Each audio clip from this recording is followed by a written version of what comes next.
Assalamualaikum warahmatullahi wabarakatuh. Selamat pagi semua. Baiklah, pada kesempatan ini kita akan memulai pembelajaran.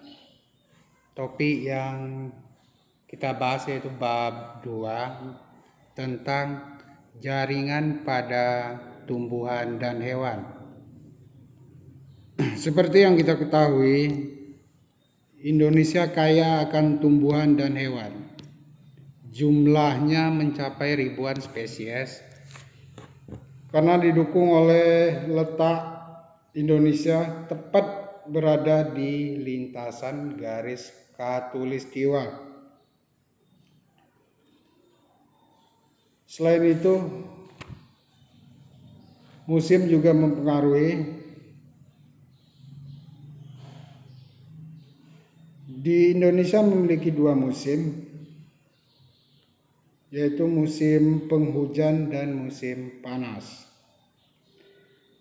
Hal ini sangat mempengaruhi keberadaan dan keberagamannya spesies,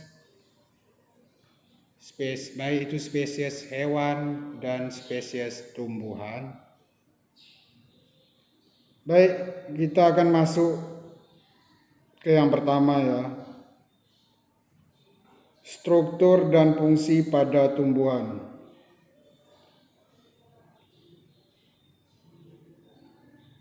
Jadi pada tumbuhan ini memiliki beberapa organ. Organ yang pertama pada tumbuhan yaitu berupa akar. Yang kedua batang, dan yang ketiga adalah daun. Jadi organ ini tersusun oleh berbagai jaringan.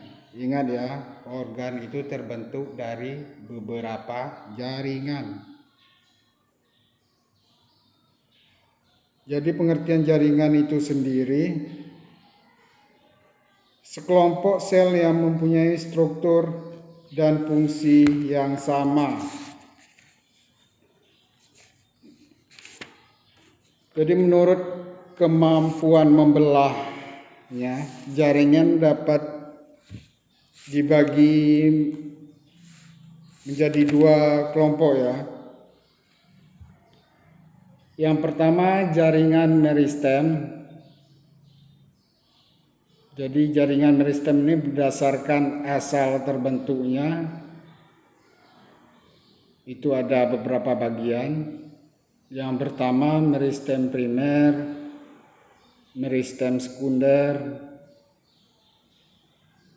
Terus berdasarkan letaknya, meristem ada 3 ya. Meristem apikal, interkalar, dan meristem lateral.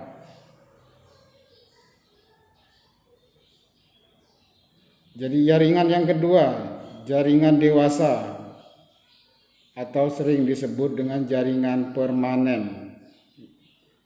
Jaringan ini ada 4 ya. Jaringan epidermis, jaringan parenkim, jaringan penyongkong, dan jaringan pengangkut.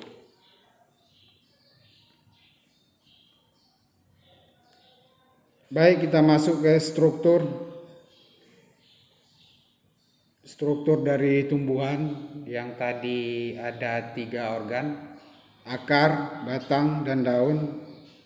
Yang pertama, struktur jaringan penyusun akar. Itu ada 4 ya. Jaringan epidermis, korteks, endodermis, dan stil. Yang kedua, struktur jaringan penyusun batang.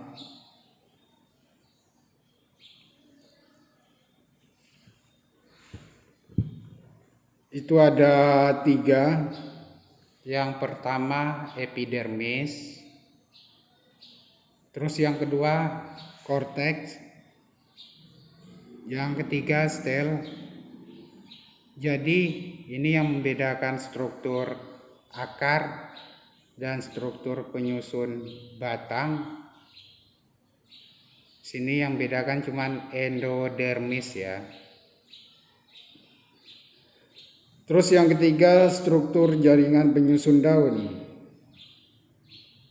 yang terdiri dari 3. Yang pertama epidermis,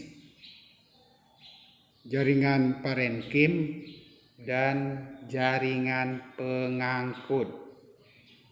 Jadi itulah struktur jaringan penyusun akar, batang, dan daun. Jadi sifat dari makhluk hidup pastilah mereka memiliki sifat untuk mengembangbiakkan atau memperbanyak diri, atau sering disebut dengan kultur jaringan. Maksud dari kultur jaringan ini adalah kultur atau pembiakan atau memperbanyak diri untuk memperoleh individu baru. Jadi biar ada generasi berikutnya atau tumbuhan baru. Baik, dari penyampaian pemaparan singkat Bapak ini, Bapak harap kalian bisa mengembangkan sedikit banyak tentang jaringan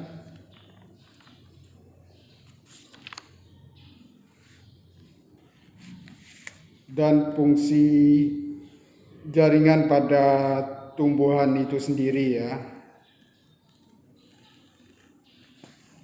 Baik, sampai di sini aja pemaparan dari Bapak. Sekian, terima kasih. Assalamualaikum warahmatullahi wabarakatuh. Selamat pagi.